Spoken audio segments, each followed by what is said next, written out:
na ce da Allah mu zanna lafiya. An ce zama lafiya ya fi zama ɗan sarki. To, na yi masa magana, na ce don Allah su taimaka mana mu hana 'yan Boko Haram ɗin nan, mu kuma tabbatar ba a kawo mana abinci ba, saboda Allah ya sa damana ta yi kyau. To, 90% kamar yadda na gaya muku na shinkafa ba a kawo ta yanzu.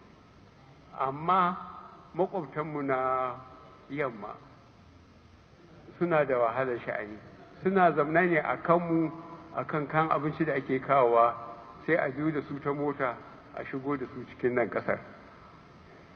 To muna ƙoƙari mu ga yadda za mu sha kansu su rage ko su bari.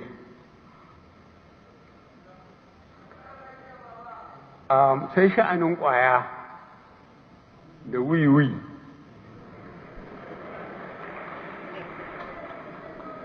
Duka an yi maganganu a kansu, da jiya malamai sun mun magana a kansu, yau kuma yau an yi magana a kansu. To, batun shigowa da karikite shi yasa na ɗauko wani soja wanda aka murtaya kamata, Hamid Ali na sashi. Na tabbata kuna jin labarin aikin da yake. Da wahala a sa ɗan siyasa, don tana yawa in akwai babban ɗan su magul a mazaɓar shi tana ya hana a zaɓe shi. To amma tun da ba siyasa yake yi ba ruwan shi da wannan. Za mu ƙara matsa musu. Batun gyara yashe ruba Niger, lokacin da ina PTF an ba da kwangilar wannan. A yi tashar jirgin ruwa a Baro, a yi hanyoyin tagwayen hanyoyi zuwa Abuja, a haɗa da wanda ake daga nan har Maiduguri, ba dole sai a je Legas ba, a rika kawo kayan jirage daga Europe da America, directly a rika kawo su Baro a yi wuce da su, aka zo aka kashe. Kai hatto nan mai hagas an samu a wajen Maiduguri, ni na je na gani da na tafi aka mai da abin baya. Batun Mambila mun sa hannu, Chinese za su zo su yi Mambila, a samu lantarki kuma a gyara. Kusan shekara 23 aka ce wai ana rikicin, to insha Allah mun ga ƙarshen shi.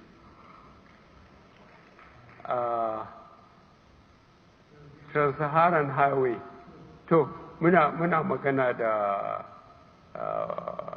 mutanen Nijar suna so a yi da sauransu, amma ku kun sani kuma an mu magana jiya da ina so, daga Kaduna zuwa nan kullum mutane motoci suna faɗuwa suna lalace.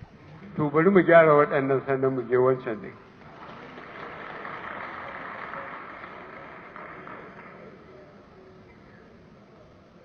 To, wanda ya magana na ƙarshe ɗan jarida ya yi magana, ɗan majalisa ne, na san shi. Ya tabbatar da ɗan majalisa ne shi sosai. To, abin da muke yi a wannan tsari sai sun yarda. Ya ga mun kuma cewa da ɗan faci da ake yi za a daina. Na murna kwarai da gaske. Duk da lokacin sallah ya yi kuma lokaci ya ƙure, na yi ƙoƙarin in gaya muku abin da ake yi da ƙoƙarin da muke yi da kuma alƙawarin da muka yi tun na yaƙin neman zaɓe. Allah tabbata mana da alheri. Dole mu yi haƙuri da juna, mu kula da maƙwabtanmu, don in baka kula da maƙwabcinka ba to kana da matsala. Ko na ƙasa ko na makwabci na tsakanin ni da kai. Allah mana da alheri. Na yi murna, na gode ma mutan Kano yadda suka nuna aka tarbe ni. Na gode mai martaba sarki yadda aka fudo mutanen fada, aka madawaki ado mai kallo. Wannan amfani ne mutanen kudu su gani, su ga ashe har yanzu ina da gata. Na gode. masu kallo ta sauraro shugaban kasar tarayyar Najeriya kenan Muhammadu Buhari da ya gabatar da hukumar jihar Kano a wannan. Danna mana subscribe, kana danna mana alamar ƙararrawa. Wannan shi zai ba mu damar sanar da ku da zarar mun ɗora cikin bidiyoyi.